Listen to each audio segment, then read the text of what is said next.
o Katoliko sa mga reliyon mo, o Kalawinawan, o Luzon, Visayas, kung nahimog ka mo sa inyong pamilya, limbaon pagawas mo niya, kung ipakita ninyo ang inyong pagigugma sa atong former president na si P.R.A.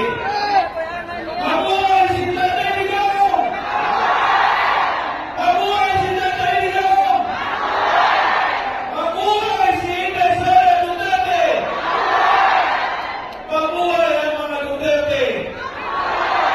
Mga ison ko, kanina nagplano ni na mga first district kapitan, naman mo karon, o second district ng mga kapitan, third district ng mga kapitan, magpupunta sa padayon natong panawagan na lang ipalaya ang atong former president na si Tatay Digong.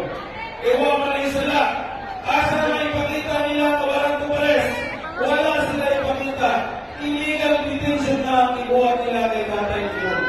So kailangan na ito, mapagawas na ito, ang atong ganoon, ang atong rights na ilang ang atong former president. Lord, si Tatay Digong, nag-usap niya hatag sa ato.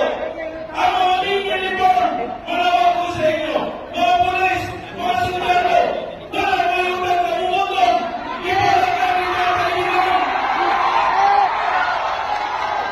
Ipalagan ni Tatay Digong ang inyong sildo, para nila mo, malabayin mo pagbaboy niya.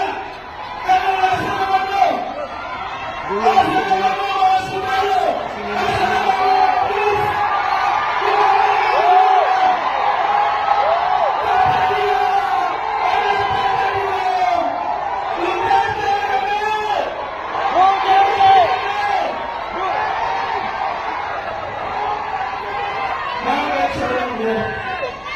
Labi na yun sa bar.